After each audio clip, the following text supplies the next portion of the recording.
Jai Radha Madhava Kunja Bihari.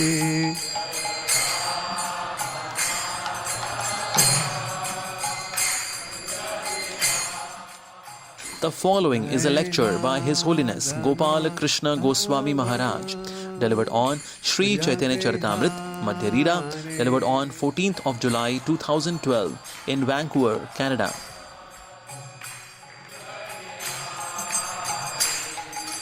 Gopi Jana Vallabha Giridharadhari.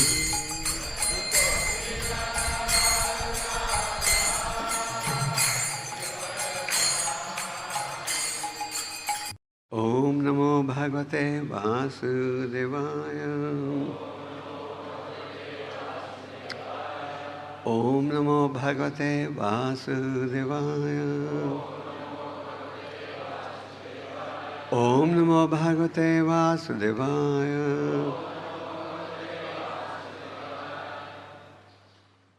Om Jnanam Purnasya Jnanendranaśya Chakshurmritanyena Tasmai Shri Gurave Namaha.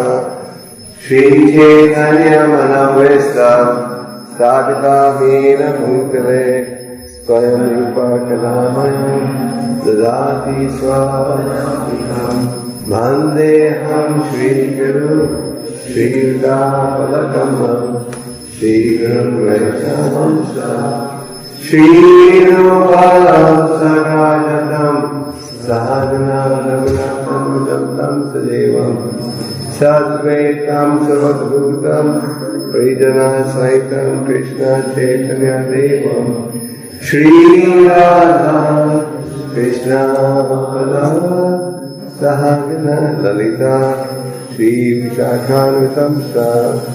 Hey Krishna Karuna Sindhu Dinabandhu Jagate Gopi Swami Gata Satta Chakra Chalamani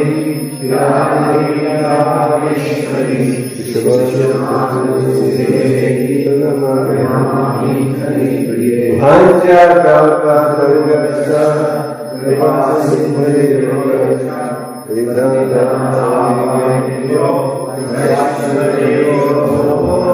Jai Shri Krishna Chaitanya Prabhu Nityananda Shri Advaita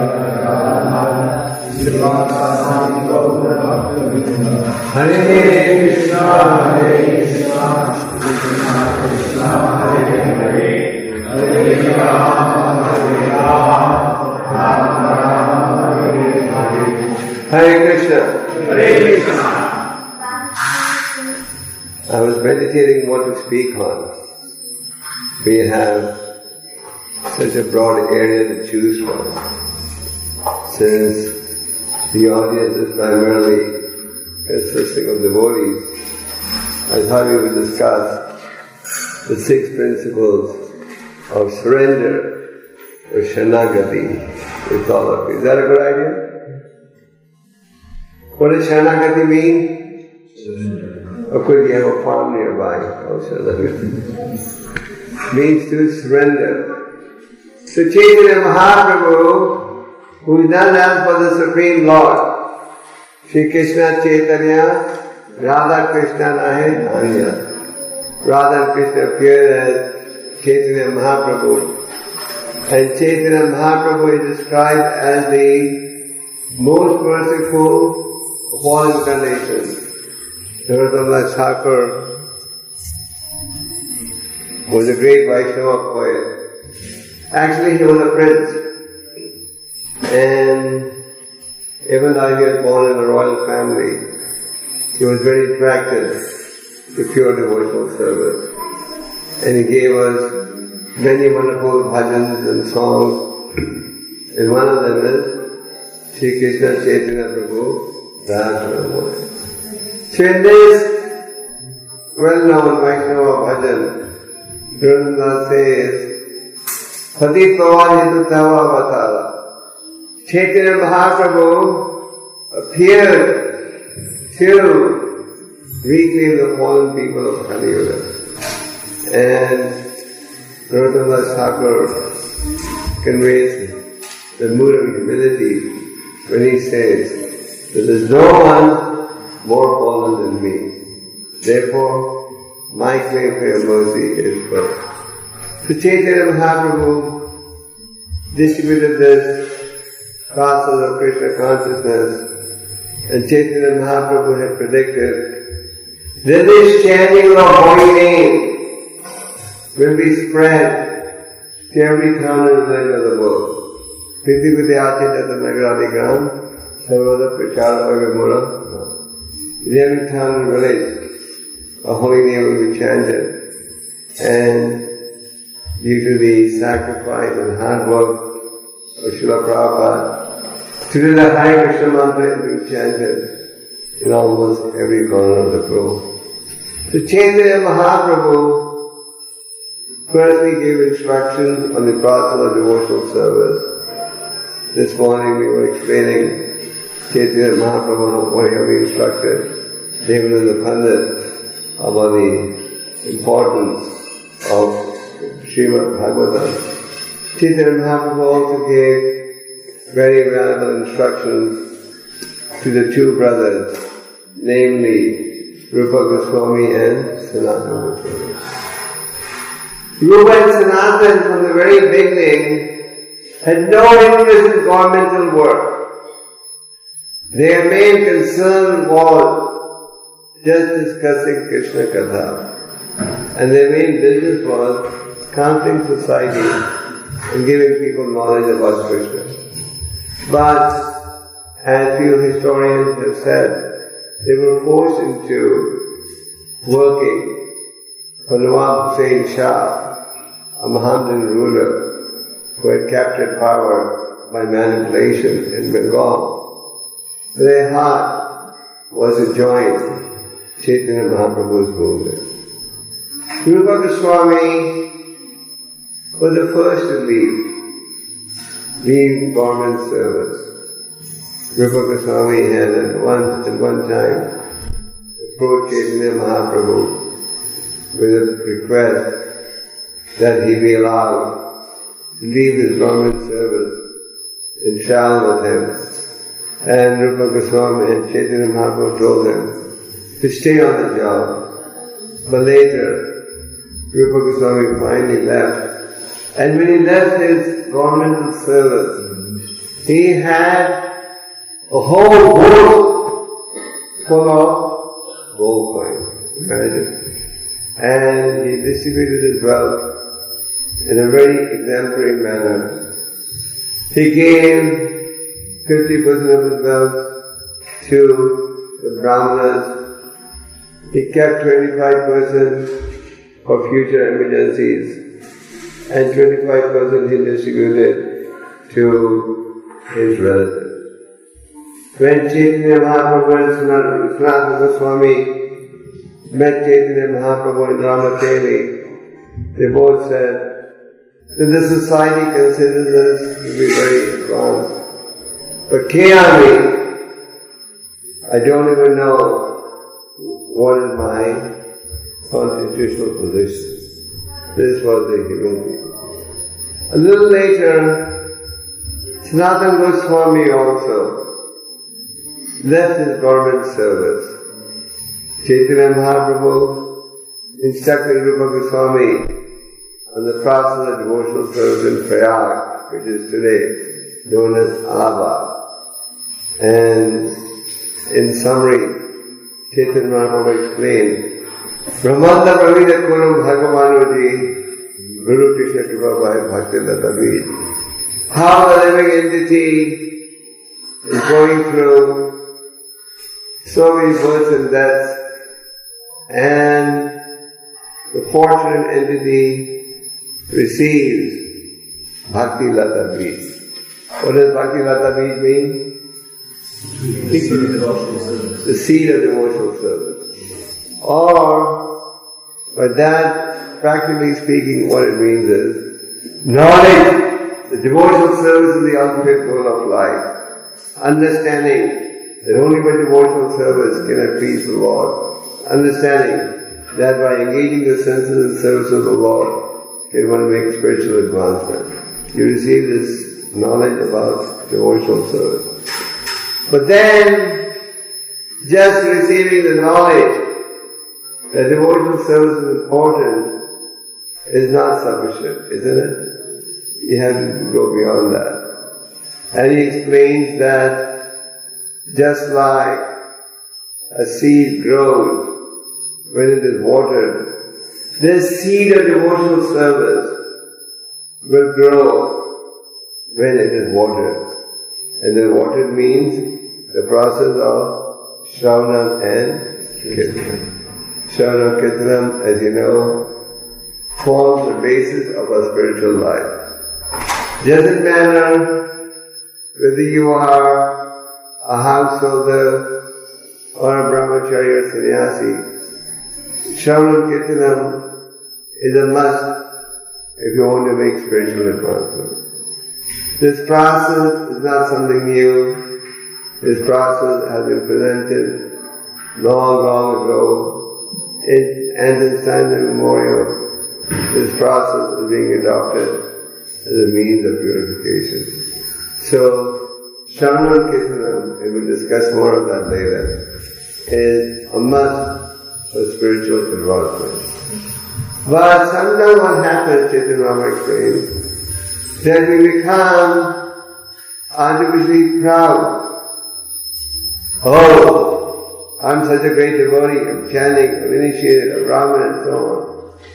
So he said that when these unwanted weeds grow, they should be plucked out. And how do you recognize these, that unwanted weeds are growing? In the association of devotees.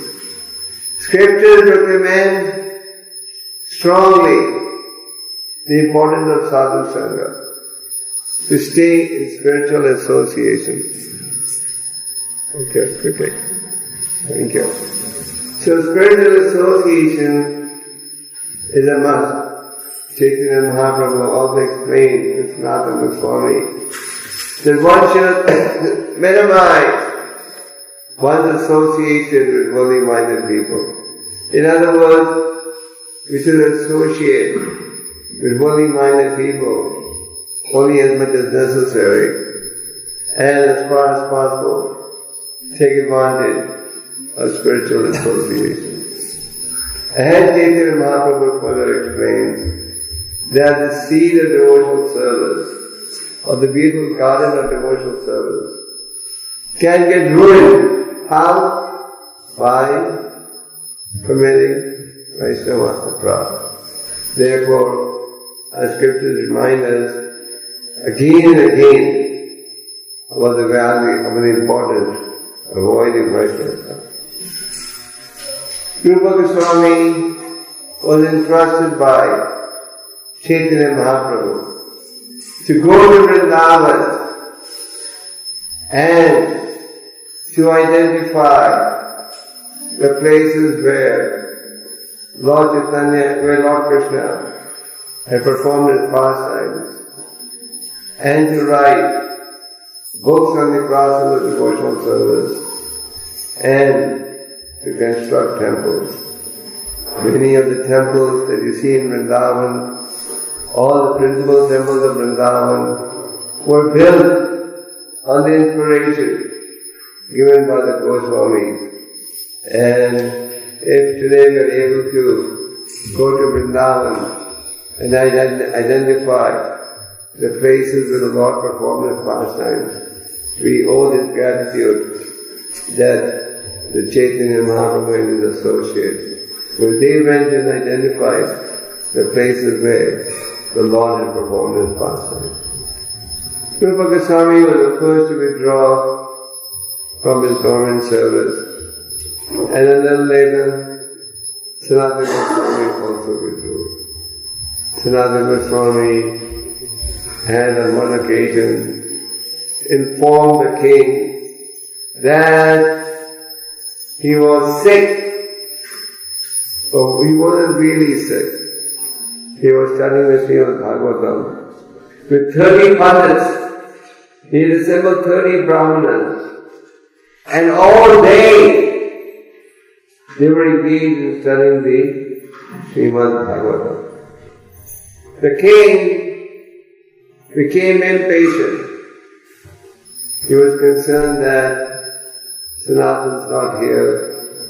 He had to go and fight with the king of Orissa.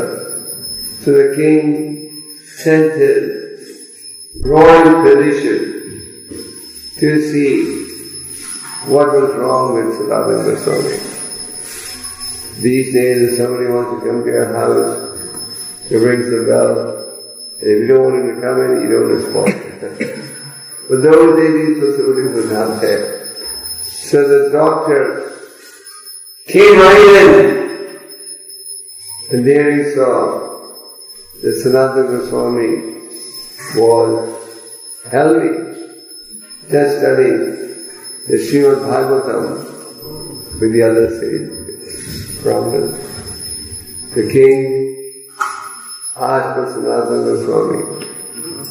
Sanatana was respectful, he went, and the king chastised him. Your brother has proved to be irresponsible, and now you're also acting in a very irresponsible manner. Come and resume your duties. I want to go and fight with the king of Orissa. The king of Orissa was a Hindu king at that time. Sanatana Goswami admitted that he had no interest left in his royal duties, and he was only interested in studying the Bhagavatam. Sanatana Goswami also told the king, "If you're in power, you can punish me as you like." And the king had him in prison. Sanatana received a letter from his brother, who informed him that he had deposited some money with a local grocery store. And Sanatana Goswami used that money to escape from the prison and head for Varanasi, where Chaitanya Mahaprabhu was staying in the house of a devotee called Chandrasekhar. Chandrasekhar belonged to a scheduled caste. The Lord Chaitanya demonstrated by his actions that in this age we're all Sudras, colored Sudras Sabhala. The only qualification required is devotional service. And if somebody was a devotee, then the Lord would stay with him when his house also. So Sanatana Goswami proceeded to meet Chaitanya Mahaprabhu in Varanasi. And on the way, he stopped for a night's rest at what you would call a motel or an inn or whatever. A rest house. Sanatana was traveling with a servant called Ishan. And the owner of the hotel or inn was a very smart man. Too smart.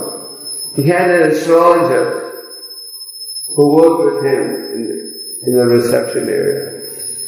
And the astrologer would size up how wealthy the guest is.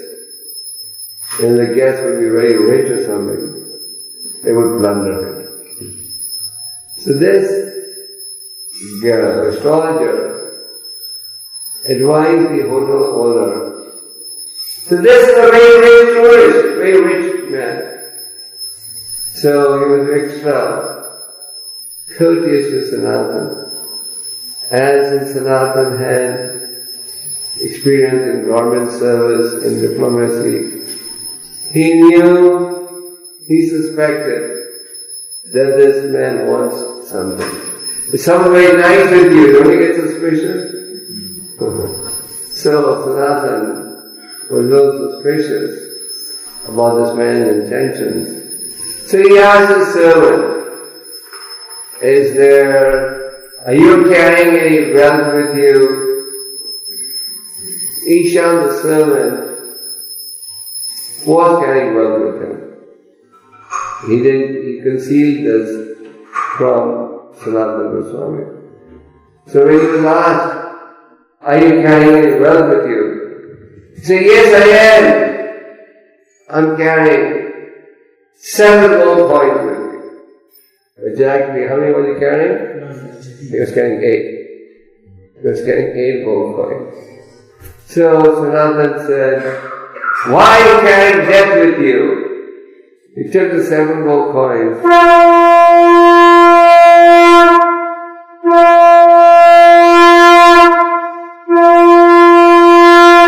He took the 7 gold coins and he handed them over to the owner of the hotel. The owner said, I cannot take from you. I was going to kill you tonight and take this. But now that you've come to me yourself, I can't take it from you. I'm too embarrassed. Sanatana said, if you don't take it, somebody else will kill me and take it. So better you take it. And then Sanatana proceeded with help from the hotel man's manager. Sanatana was walking on secluded paths because he was a well-known personality in the Nawab's kingdom. He was virtually like a prime minister. Rupa and Sanatana were holding the most important portfolios in the government of Nawab Hussain Shah. They were virtually like the prime minister and the finance minister. And at that time, 500 years ago, the richest kingdom, the richest kingdom on the planet was the kingdom of Bengal. Historically, India was the richest country at that time. And the richest part of India was the Republic of Bengal. So you can just imagine how important positions they were holding. So Sanatana was well known. So he naturally had escaped from the prison. He was put in the prison by the king. And he naturally had to head to meet Chaitanya Mahaprabhu, walking through secluded roads so that nobody could see him. So on the way, Sanatana stopped to meet his brother-in-law, whose name was Shrikant. Shrikant was also working for a Mohammedan king.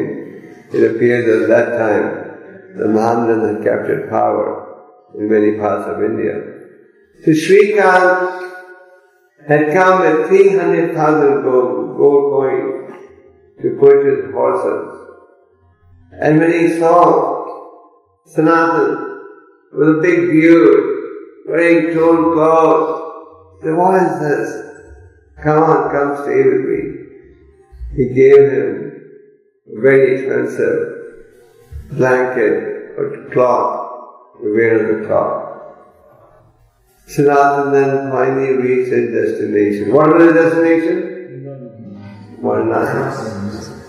He was going to Varanasi to meet Chaitanya Mahaprabhu. And Chaitanya Mahaprabhu was a resident in the house of Chandrasekhar Acharya. So Chaitanya Mahaprabhu recognized that Sanatana has now reached. So he told Chandrasekhar, go outside, there's a great sage standing over there. Chandrasekhar came outside in the balcony. He could not see any great sage. He saw one man with a long beard, but he concluded, this person is a mullah, he's not a sadhu. So he went back and said, there's no one there. There's no sadhu there. The Chaitanya Mahaprabhu said, go back again and see more carefully. So he came back and said, no, I don't see any sadhu there. All I see is a mullah with a big beard. The Chaitanya Mahaprabhu had told him, this man's not a mullah. He's a great sage. Bring him in. So he had beard because he had to walk for many days and days to reach his destination, which was to meet Chaitanya Mahaprabhu. So Chaitanya Mahaprabhu embraced him. And when he embraced him, he was so touched. Chandrasekhar was just surprised. He could recognize this person would be very special. And Chaitanya Mahaprabhu was just looking at the expensive chadar that Sanatana was wearing. He could understand that Chaitanya Mahaprabhu wasn't happy that on the one hand he had renounced everything, on the other hand he was dressed so opulently. Especially he was in a renounced order. One should live very simply, simple living, high thinking. So Sanatana went on the banks of the Ganges, but there was an old man with a torn quilt. Sanatana then told him, Sir, I want to offer you this nice, expensive chadar, and will you give me the torn quilt in exchange? The man said, are you joking? Are you serious? That you're going to give your expensive chadar in exchange for a torn quilt? Sanatana said, no, he's serious. And Sanatana then appeared.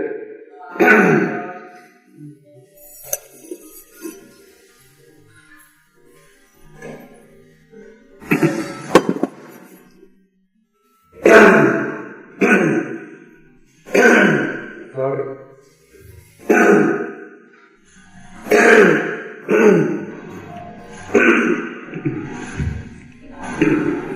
Sanatana then appeared in front of Chaitanya Mahaprabhu with that torn quilt, and Mahaprabhu was very pleased. Mahaprabhu said, a good physician, he does not cure a patient, and let the symptoms of the disease remain. A good physician also takes away the symptoms. So the point, as we just said, was, it would take the renounced order and tries deliberately, opulently. It doesn't convey a good message. So this way, Chaitanya Mahaprabhu was very pleased with Sanatana Goswami, and he instructed Sanatana Goswami of the process of devotional service. When Chaitanya Mahaprabhu was in Varanasi, there was also an assembly of Mayavadi sannyasis taking place. They were having a big session and they were studying the Vedanta. These Mayavadis became critical for Chaitanya Mahaprabhu. They would say, he is taking sannyas in our sampradaya. Why is he studying the Vedanta? Why isn't he studying the Vedanta? What else sannyasi is he? He just traveling and chanting like a madman. So there were two devotees, Mr. and Chandrasekhar. They could not tolerate the criticism of Chaitanya Mahaprabhu. Chaitanya Mahaprabhu himself did not care Chaitanya Mahaprabhu preached the art of tolerance. But his devotees, when he saw, were very concerned.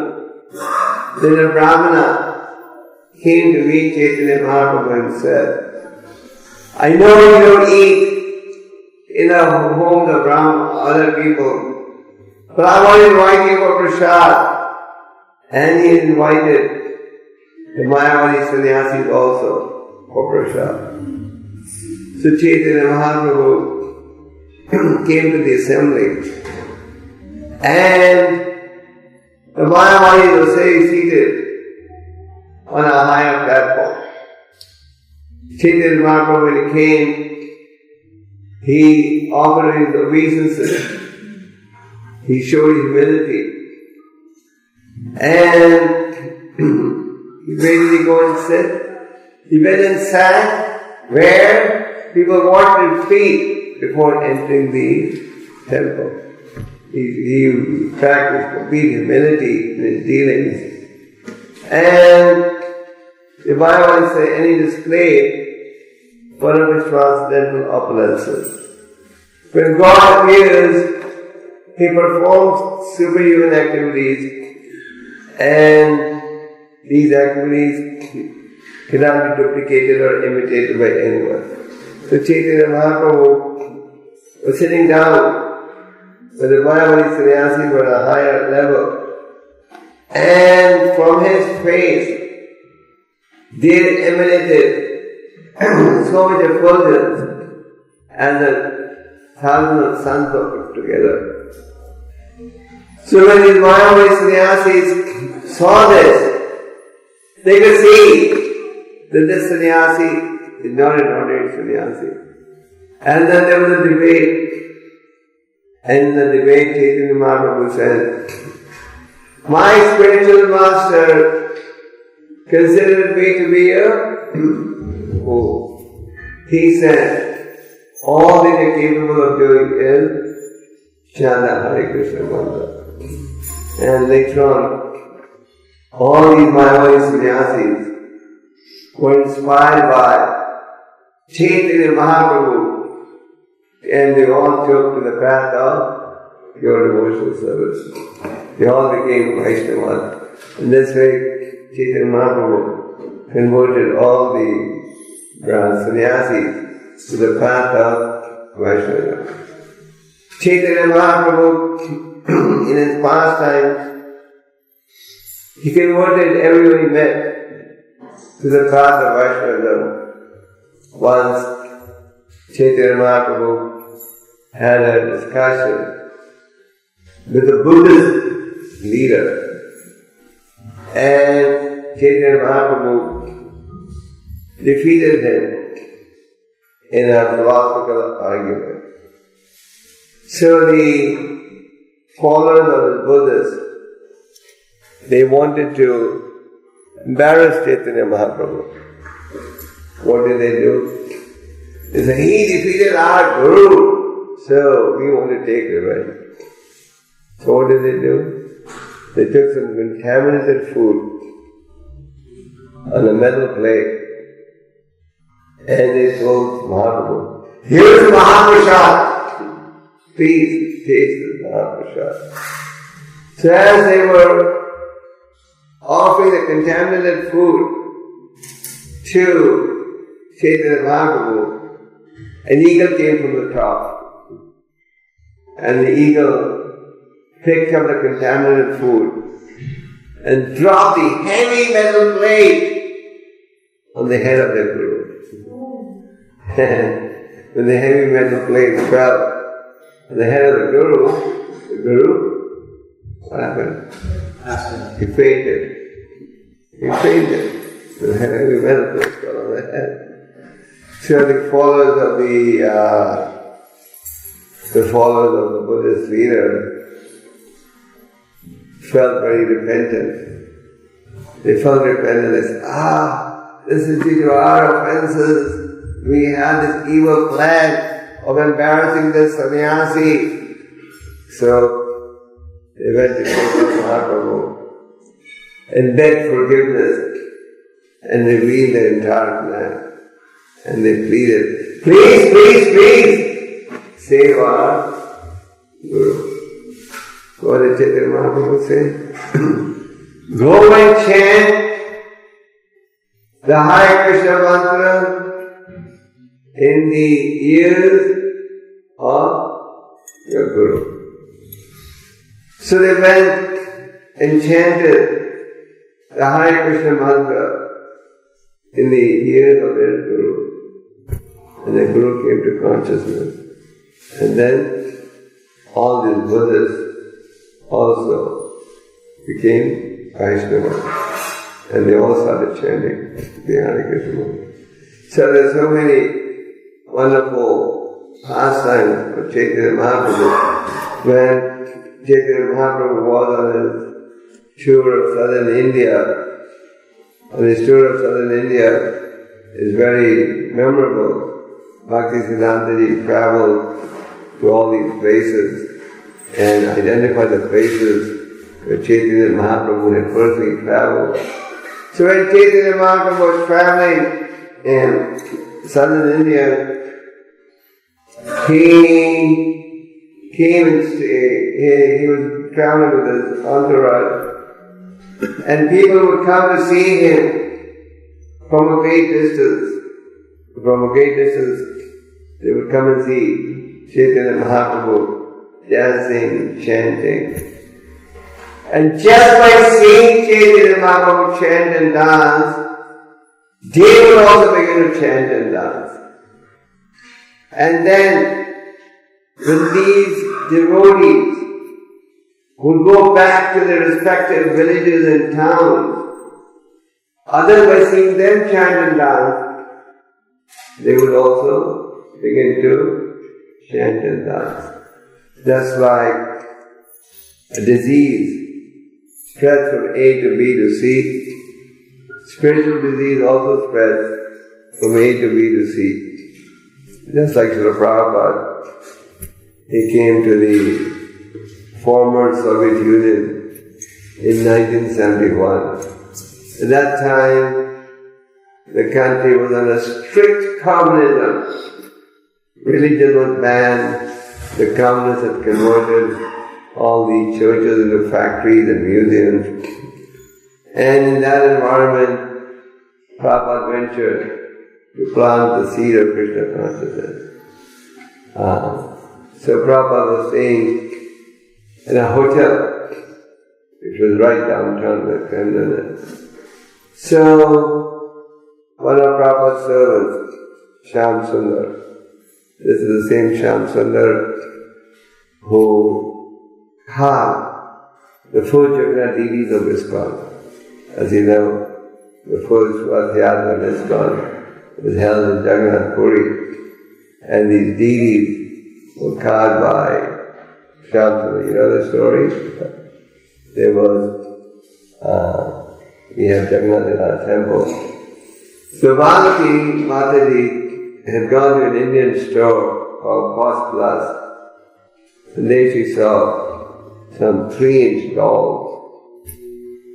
She saw the deities of Jagannath, Subhadra and Balaram, and they were being sold as Indian dolls made it. So she just purchased one of them. She purchased one of them, and she brought it, she put it in her purse, came and sat down in front of Prabhupada and San Francisco, took the doll out of it. Prabhupada, I got this Indian doll. So Prabhupada offered his obeisances to the doll and said, "It's not an Indian doll. This is the Lord of the universe, Jagannath." And he inquired that were the other two dolls along with this? She went back to the store, and then the storekeeper said, "Yes, it's a set of 3. So she brought the 3 into stall, deities, Jagannath, Subhadra, Balaram. And Prabhupada asked his disciples, "Is there anyone here who knows how to carve?" And Shamsundar said, "Prabhupada, I know how to carve. You're a chemical engineer by education." So he carved the first Jagannath deities. I was just in San Francisco for Snani Yatra last Sunday. And the deity was so beautiful and so big. So Shyamsundar had gone with Prabhupada along with another secretary to rush to the former Soviet Union. And they were looking for a shop where they could buy milk. Most Russians at that time didn't speak English, and they didn't speak Russian. So they were asking many people on the road, anywhere where they could buy milk. They couldn't find anyone. And they found one Russian who was friends with an Indian boy working, son of somebody working in the Indian embassy. And he spoke broken English. He said, I'll take you to a shop where you can buy milk. And they got the milk. And as they were walking, they discovered that this boy was into yoga. So Shyamsundar told him, I'm here with my teacher, the yoga teacher. And he said, can I meet him? So he was brought to the hotel where he met Prabhupada. He just met Prabhupada for 4 days. And Prabhupada preached him Krishna consciousness, taught him how to cook, and initiated him, and left the country. And then one devotee started preaching Krishna consciousness. And today there are thousands and thousands of devotees in over 150 temples. So, by spiritual association, by spiritual touch, by the potency of the preacher, conditioned souls get inspired to take the devotional service. So Prabhupada planted the seed of Krishna consciousness in many parts of the world, and the seed is continuing to grow and fructify. So Chaitanya Mahaprabhu, when he was in southern India this way, he inspired everyone to take to the process of chanting Hare Krishna. And then he came and stayed in a house of a devotee called Karma. Karma was a Brahmin devotee and a householder. Chaitanya Mahaprabhu stayed in his house, and Chaitanya Mahaprabhu and the Brahmin considered himself very fortunate in that Chaitanya Mahaprabhu stayed in his house. He said, I'm so fortunate that who the demigods also worship has come to stay in my house. He washed his feet, drank the water. So this Karma Brahmin expressed a strong desire that he wanted to travel with Chaitanya Mahaprabhu and leave home. Mahaprabhu told him, there's no need to leave home. Stay where you are and do the following. What were the instructions? Chant Hare Krishna daily, read Srimad Bhagavatam and Bhagavad Gita, associate with devotees, worship with the deity with faith and reverence, and fifth, reside in a dham. And Chaitanya Mahaprabhu said, you chant the holy name, read the Bhagavatam, you will never be separated from me, and I will never be separated from you. The Chaitanya Mahaprabhu gave the householders valuable instruction that even in the house of the ashram, you can hope to make progress, provided you take advantage of the spiritual direction. If you take advantage of the spiritual advice, then we can all make spiritual advancement. And if we don't, we take shortcuts, then that will not be realized. So when Chaitanya Mahaprabhu was there, he had departed from the house of this Karma Brahmin, and there was a devotee suffering from leprosy. This devotee was suffering from leprosy, but he was indeed a very compassionate soul. His whole body was full of boils, and his whole body, these boils had pus in them, and his whole body was full of germs. And he was so compassionate that when a germ would fall off his body, he would lift it back and paste it back on his body. Can you imagine?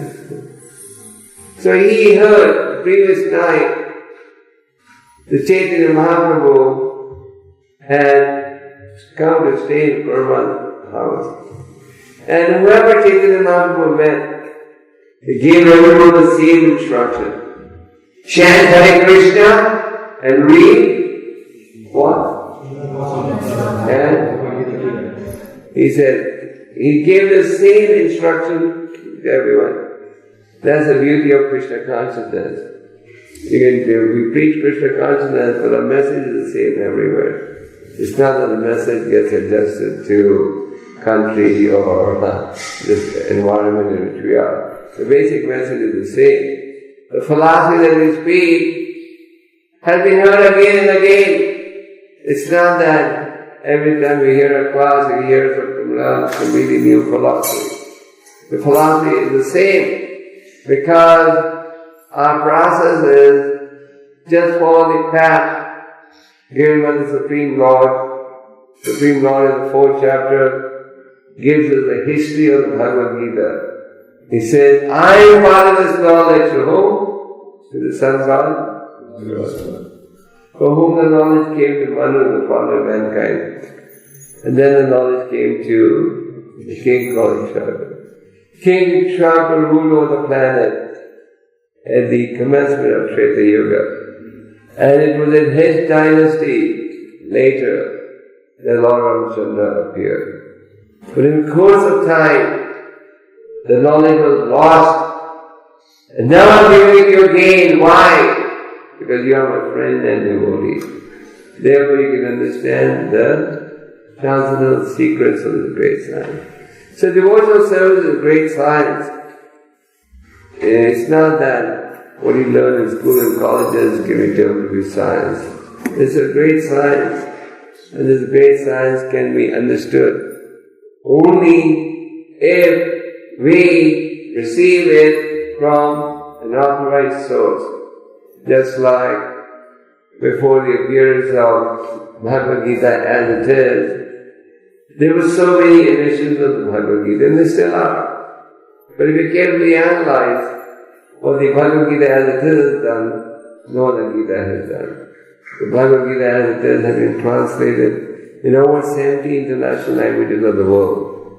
And people are reading it. Why? Because it answers all our questions and gives us guidance as to how to lead a life of peace and happiness.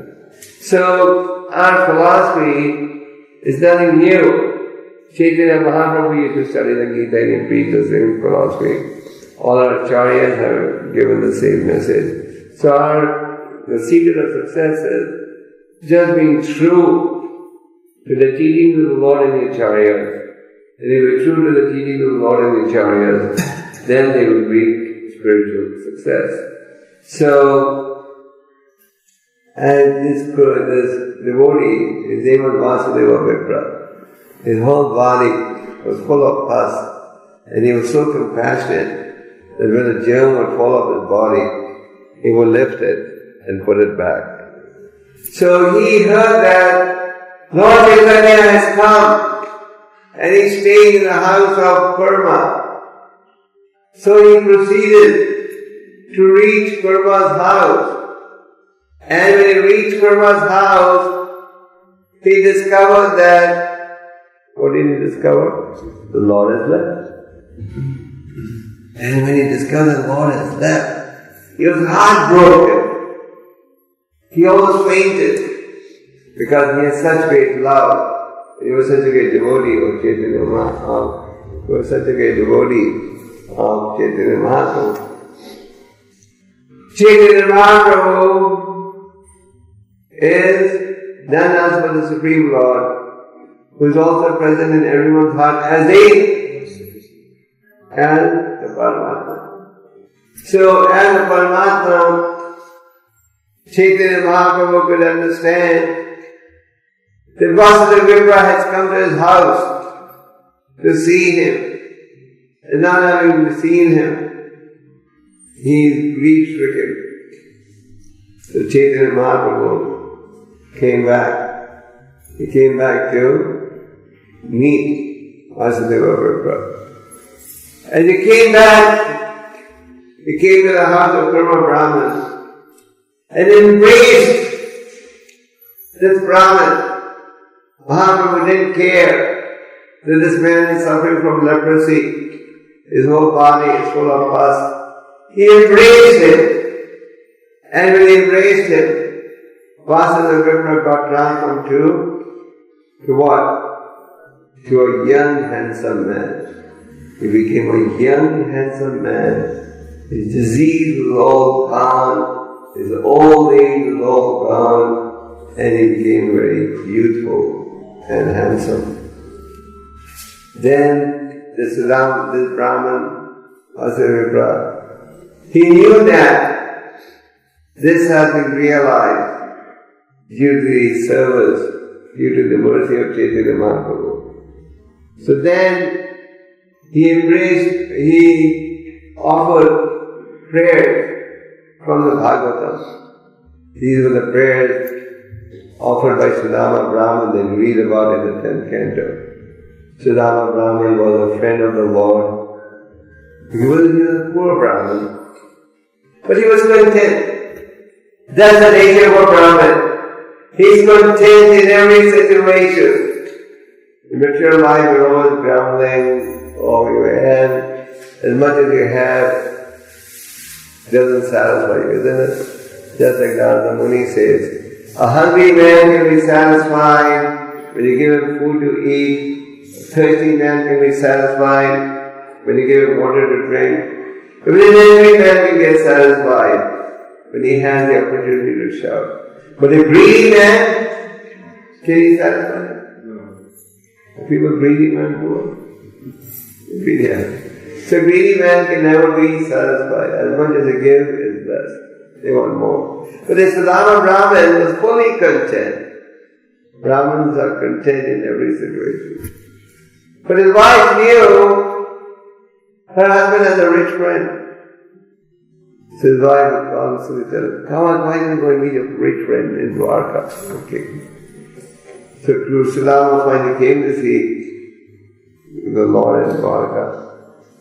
And the Lord received him very warmly. How Brahmana should be received. He washed his feet, gave us a message how to serve a Brahmana, how to receive a Brahmana. The Lord asked him, Sudama, they recall their childhood pastimes. Did you bring something good for me? And Sudama, what did he bring with him? Surprise. Very hesitatingly, he thought that Krishna, my friend, is the king of Varna. I'm going to give him the ship price. But very hesitatingly he gave him. And the Lord was very, very pleased. And without asking anything, Sudama proceeded to return home. He came there with the intention of asking his friend, but he didn't ask anything. And he was headed back home. And then when he returned to his residence, what did he see? He saw a hut transformed to a palace. He saw his skinny wife, the torn sari, transformed into a very beautiful wife with nice clothing. So Sudama Brahman knew that this was possible by the mercy of his dear friend Krishna.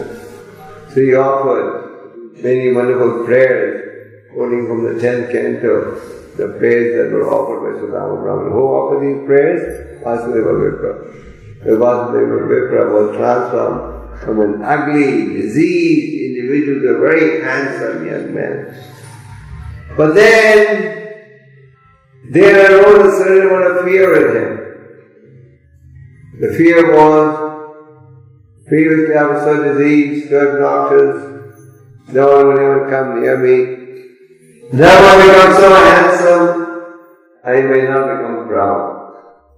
Generally, people tend to become proud when they're very rich, when they're very beautiful, when they have power, money. These things make a person proud. And pride is an impediment on the path back to Godhead. Pride is a big impediment. So Sanatana Brahman did not want to be proud. The nature of a devotee is, he doesn't want to be proud. He wants to be a servant of everyone. That is the ideal mentality a devotee should have. That's why Chaitanya Mahaprabhu gave us this verse. Which verse?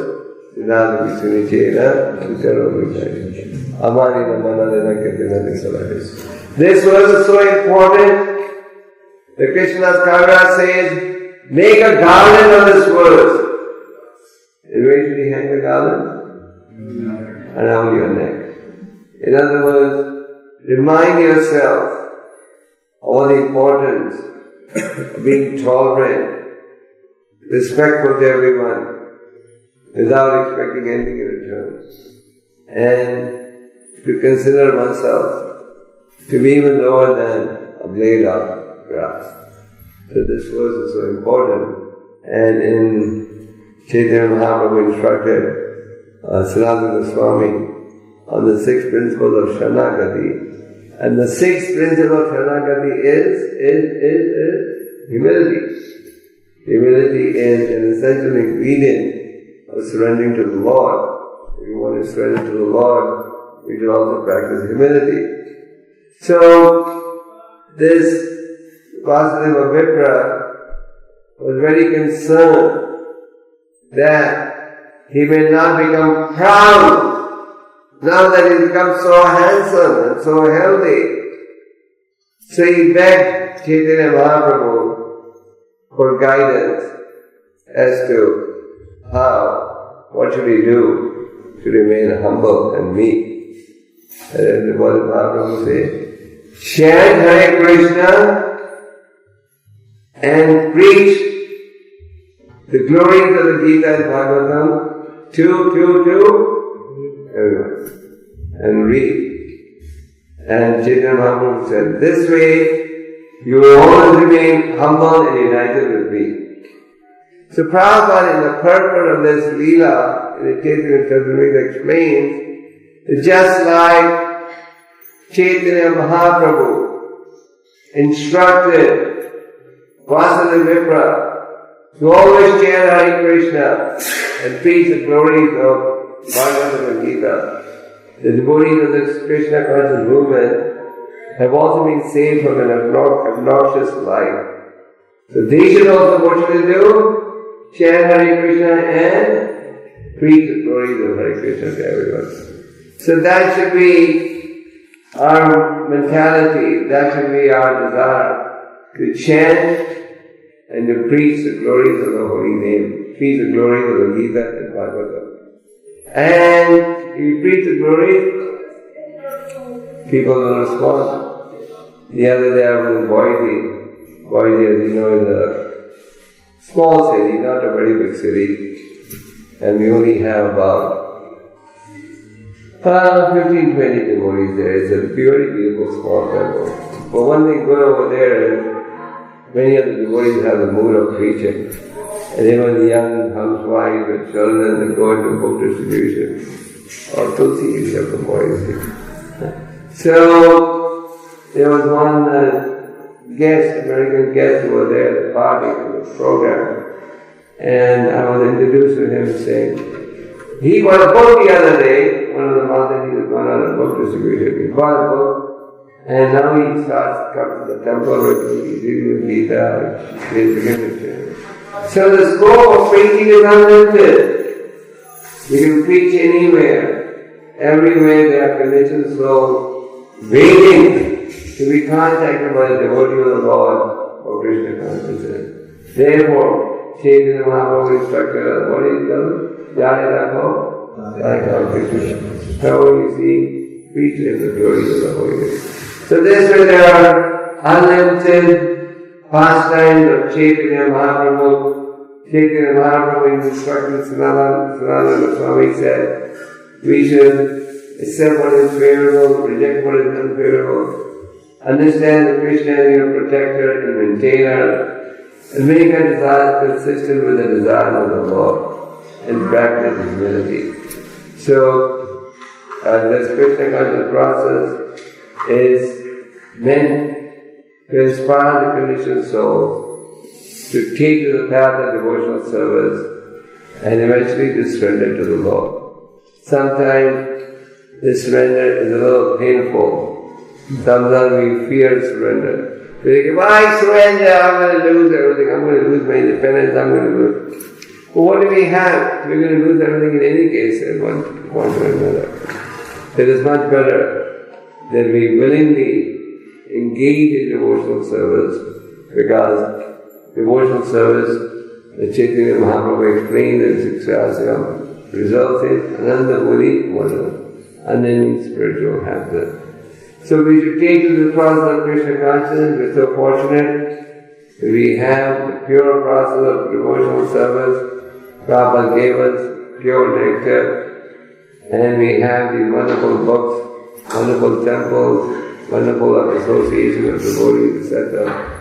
We should take advantage of this association to make spiritual advancement. And that should be our goal. That should be everybody's concern. Am I making spiritual advancement or not? And our goal should be to make spiritual advancement. And if that's our goal, to make spiritual advancement, then Krishna will have. What does Krishna say? Those who worship me with devotion, I preserve what they have, and I make up what they have. Just like in the Brahmana Leela, Krishna saw that his mother was trying to tie him down, and he tried. She was trying her best to tie him down. But even taking all the ropes together, ropes were always how many? 2 fingers short. Then finally Krishna said, okay, now my mother can tie me down. And she tied him down. So when Krishna sees that we're sincerely trying to turn around, we're trying to be attentive, turning around, we're trying to read the philosophy, stay Krishna conscious, then Krishna gives us the facilities by which we can chant and make spiritual advancement. So, the more we hear, the more we can inspire to stay on the path of devotional service. Therefore, the great sages advise us about the importance of Shravanam and Kirtanam. Shravanam and Kirtanam means not only chanting and hearing the holy name, but also chanting and hearing the philosophy and the leelas of the Supreme Lord. And there's nothing that you're going to hear that's coming new for the first time. We've heard these pastimes. These pastimes are so transcendental. The more you hear, the more you get inspired to surrender. The more you hear, the faster the cleansing process. The more you hear, the greater is the spiritual happiness. And the more you hear, the more attached you get to the process of devotional service. So if we want to get attached to the process of devotional service, what is the key instrument? Shravanam and Kirtanam. So we should take advantage of this process and absorb ourselves in Shravanam and Kirtanam, and then we'll be able to make spiritual advancement. So please take this path seriously. Sometimes we take it too lightly, and there's danger at every step. Even for devotees, we have seen there's danger at every step. The human body can end at any time, and the only thing that counts is God's service to the Lord. If we take to this path seriously and execute the process with utmost enthusiasm. Hare Krishna. Hare Krishna. Hare Krishna. Any questions? We didn't go too late. It's any questions?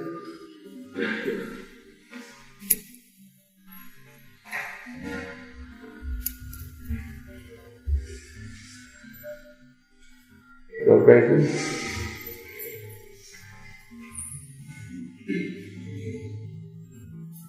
I have a question.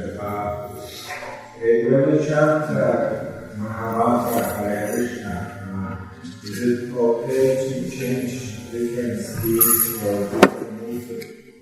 Different speed? Yeah. What do you mean by different speed? Is it better to keep steady the same, rhythm, or is that okay to change? Some go too fast and some go too slow.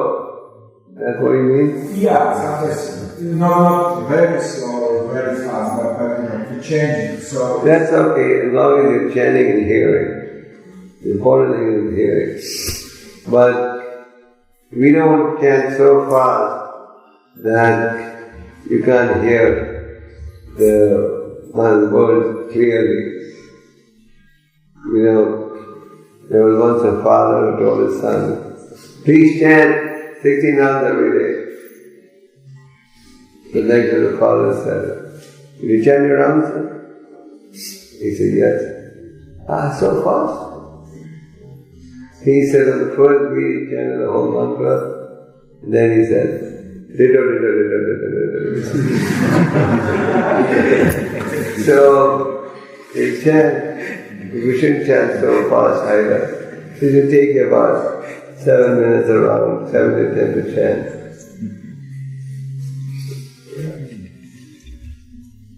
But the speed varies a little bit, that's not a serious problem. The important thing is to be attentive while chanting the holy name. Okay?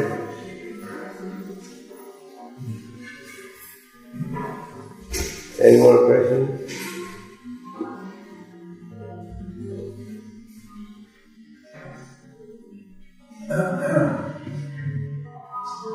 How many of you read Chaitanya Charitamrita regularly? How many of you have a set of Chaitanya Charitamrita in English language?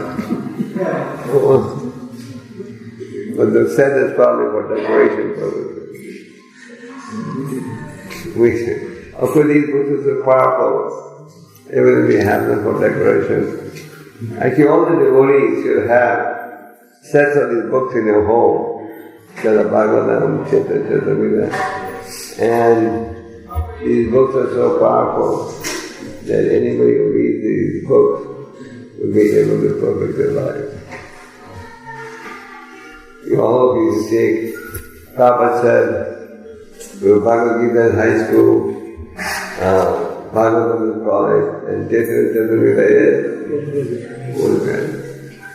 But there's no difference between, as Prabhupada often said, teaching of Chaitanya Mahaprabhu and the teaching of Lord Sri Krishna. So please read these books and you'll get so much nectar, then your mind will not be attracted to material things. Hare Krishna. It's a little late. Hare Krishna. Hare Krishna.